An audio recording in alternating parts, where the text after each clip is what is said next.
The views and opinions expressed on any program are those of the producers and/or the persons appearing on the program, and do not necessarily reflect the views and opinions of FRC Media, Bristol Community College, or the City of Fall River.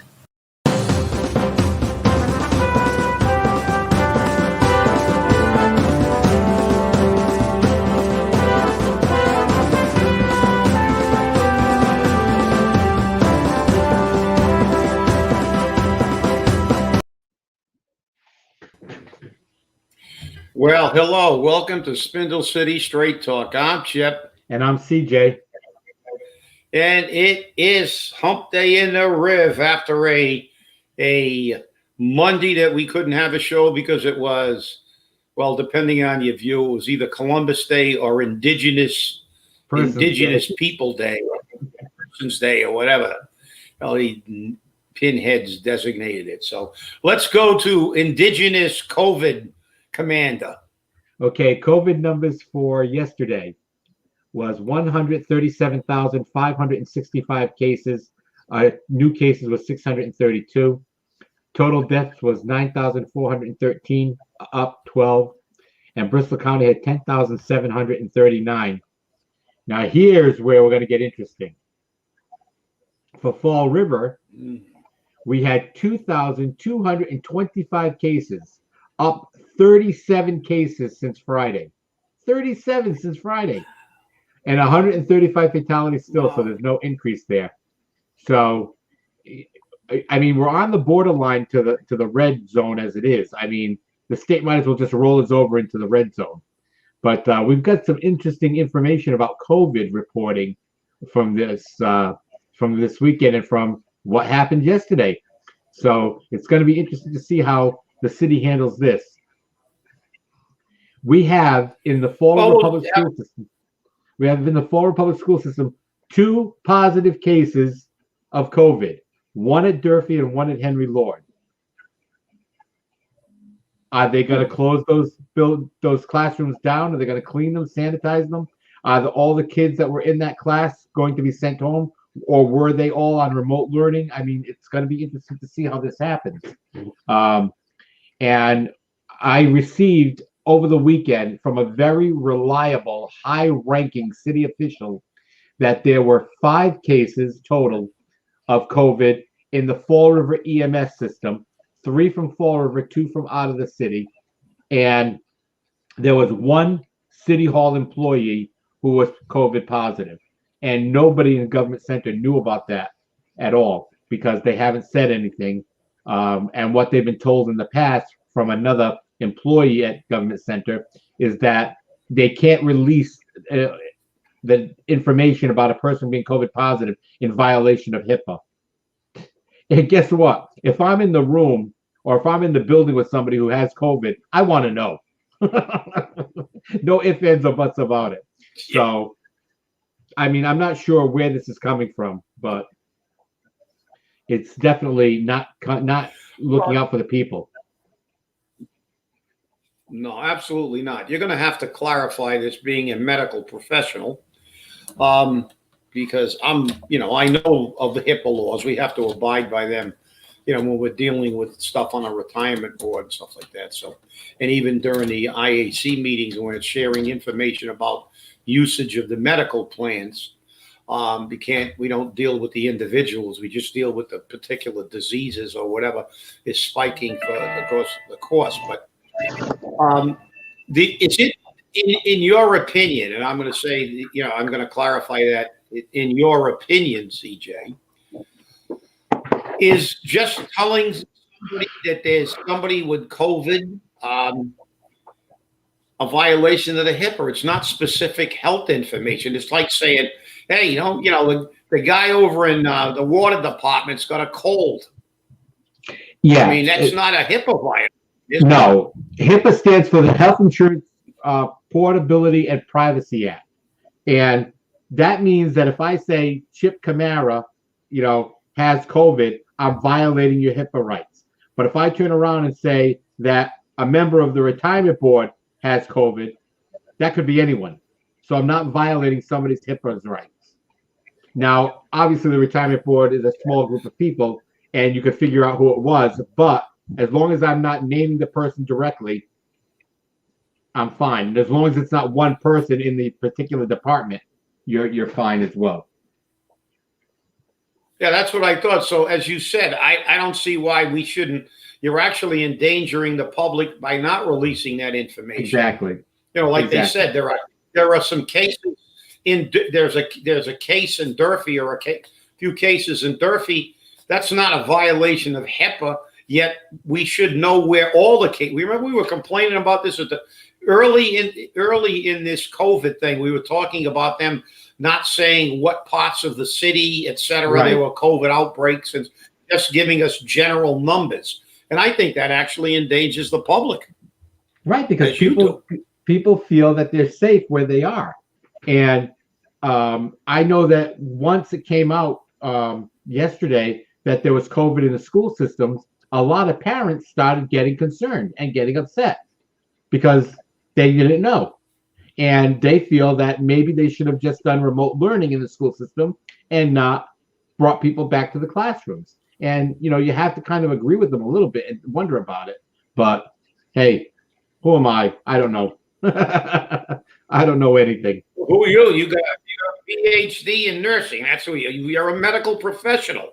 So that's who you are. You actually have far more weight, in your opinion, than you know. It's like asking, you know, if I ask the plumber what he thinks about COVID, I would have to give your weight on a weighted scale. I'd have to give your opinion far more credence because you are a medical professional. And right. So, well, okay. COVID is always a circus, and you know, COVID, all this COVID paranoia and misinformation and contradictory information will all disappear after November 3rd.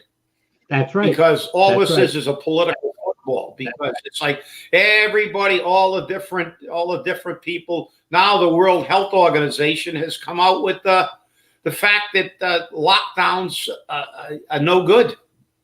They're causing too much damage to people mentally, physically. So they've reversed their position. And they've had numerous flip-flops on the thing. So again, let's remember, keep your distance when possible. Wear a mask. Keep your physical distance, and don't get into crowded areas unless you really have to. So there you go. Yeah. Actually,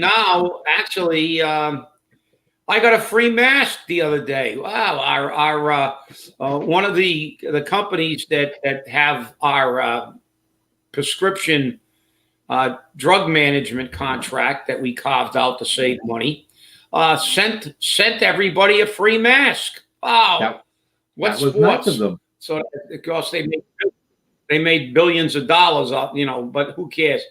So let's shift over to the city council meeting, unless you got something, because I think you and I had a little discussion about CPA money. Boy, I'll tell you what, has the brain-eating amoeba infected the city council, because they just never stop.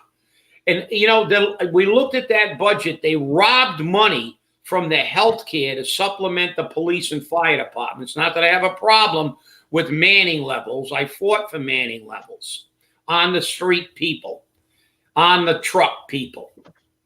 But the reality is, you should, we said it when it happened, we should be looking for permanent funding sources that will make sure, because short-term money robbed out of the healthcare, it's not going to be there next year unless you try to rob it again. And now they're using the CPA. And do you remember when they were selling that bill of goods, which I think both of us were opposed to anyway? Yes, we were. Because what does CPA stand for? Community Preservation Act. Yep. Yep. So we're not preserving the community. Since this thing has been implemented, your tax dollars has been used to subsidize every political hat that's connected. We gave them money to fix the roof at the Bank Street Armory twice. And now we're giving money. They figured out a way to BS the people and the council into taking our tax dollars so the city can enter the real estate business. Well, what was very interesting about that meeting was the fact that Councilor Kadim, when Linda brought up the fact that, you know, she was not going to support this because the land was already landlocked, nobody could develop it because it was watershed land. So why did we have to buy it? And Councilor Kadim turned around and said, so that we can get the $54,900 into the general fund. So he admitted right there that this was a money grab. That's all this was a money grab. $54,900 in alleged back taxes on a property that the city owned. And because it was an intergovernmental transfer, no bid was necessary. 54.9. Remember that, because that's the CPA money that you put out there for open spaces, etc., and that's how they justified it. They said that 54.9 grant and the CPA board should be ashamed of themselves for transferring that grant to the water department, so the water department could get the land, and thereby transferring that money to the city for back taxes. And that land now is more land that the city owns that we didn't have to own, and now we got $54,900 more in the general fund. It's ridiculous. Well, look, of course it is. All they do is take money from everywhere, and then next year we're going to have to pay the maintenance on the land. We shouldn't be in the business. Number one, that was strictly a paper transfer. That's all it was. They bought the land now to justify it. We're paying ourselves with our own money. We're paying the back taxes. Guess who's paying the back taxes on this land? The taxpayer. Every one of the people, that's right. Everybody raise your hand if you paid taxes. Because what they did was they took money from you. They sold you that bill of goods, that crock of bullshit, when they came up and talked about how we were going to restore all these Victorian properties and we're going to do this and how wonderful it is. And I remember, what's his name that was on the attorney, waxing, waxing his recollections of how our history was going to be kept and brought back and everything else. And what has it done? They spent almost $500,000 for air conditioners in a politically connected individual's wife's pet project. All we ever do is see money diverted to plug up holes in the city of Fall River. When are the voters? Next November. When are you going to wake up and clear this swamp? We can never get out of this hole if all we do is, like the little Dutch boy, stick our fingers in the dike. It's robbing money from the CPA, robbing money from the healthcare fund appropriation to plug up holes temporarily. You can't do that. You can't steal money from one part of your budget that's earmarked to pay a bill to pay another bill. Because guess what? That bill will come due again, and then the money you had in the bank for that other bill isn't going to be there. But they never run out of money because all they ever do is raise our taxes. And next year they're going to be looking to implement the debt override. And we're going to have all these bills again. This is fiduciarily irresponsible. Every single person who voted for this is malfeasant. They don't care about you. They don't care about fixing this city. That's why they're afraid of a forensic audit, and they do stuff like this. And the arrogance to actually on camera admit that you're doing this is a money grab. You might as well just, they're just kicking. You're like the old Charles Atlas thing when a guy was on the beach and the bully kicked sand in his face, and then he went to the gym and worked out. They're kicking sand in your face at every meeting, people. The taxpayers of this city have to wake up. Wake up. You know, and now all they're going to do is try to rob from another place, the COVID. So they're going to try to figure out how they can take that money to balance the budget in all these states. And what happens? The state, the city is only a microcosm of the state.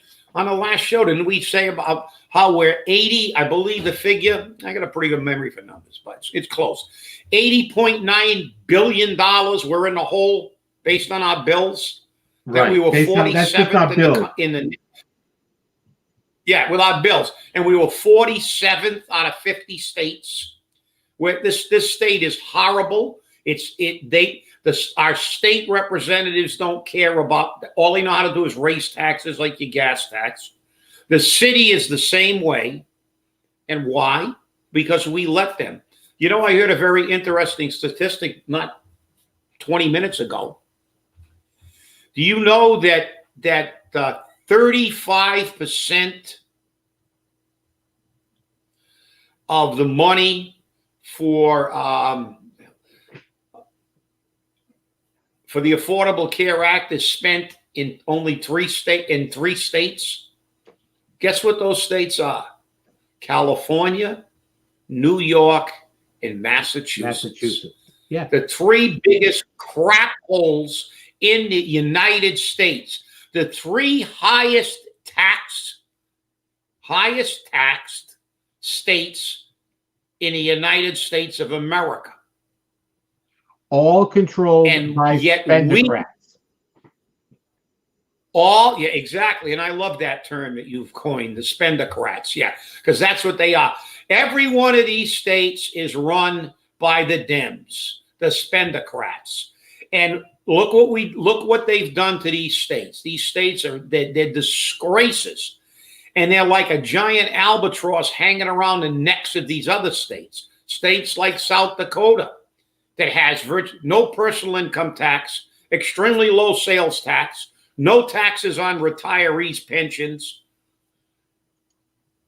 and they're economically solvent, and they pay their bills. But look, Massachusetts, New York, and California, places people are moving out of by the droves. Remember what we told you on another show? The largest percentage of Googles to move to Canada came from Massachusetts. That's right. And people are, I mean, when are we gonna end this cycle? We maybe not be able to end it on a state level because you got to get rid of basically all these reps. But on the city side, let's drain the swamp in the council. The people who continue to allow Mary Sahadi to go in front of that thing and rob money from items that were earmarked for certain things and then justify it. And by the way, I got a couple of calls. They were raiding our attorney. I think some of them was the first time they'd ever seen him before the council. And let's put it this way: he got less than 3 stars. So, but this is the problem. They actually admitted this is just a money grab. Everything's a money grab. So, I don't know what's going to take to wake the electorate up, but I can tell you one thing. After this election is in the rearview mirror, it won't be in the rearview mirror for months, the outcome of the election. But when this election is in the rearview mirror, we are going to begin to put together a movement to repeal the charter and the CPA, because it has to be done. And let's see how many of you are going to help us do it. Well, it's interesting because we're looking at how money is being spent. And if you remember correctly, as we go back to the beginning of our budgetary crisis, what was the one thing that the mayor and Mary Sahadi said they wanted to happen? They wanted Congress to release the restrictions on the CARES Act money. Now, CARES Act money was used at the Veterans Center.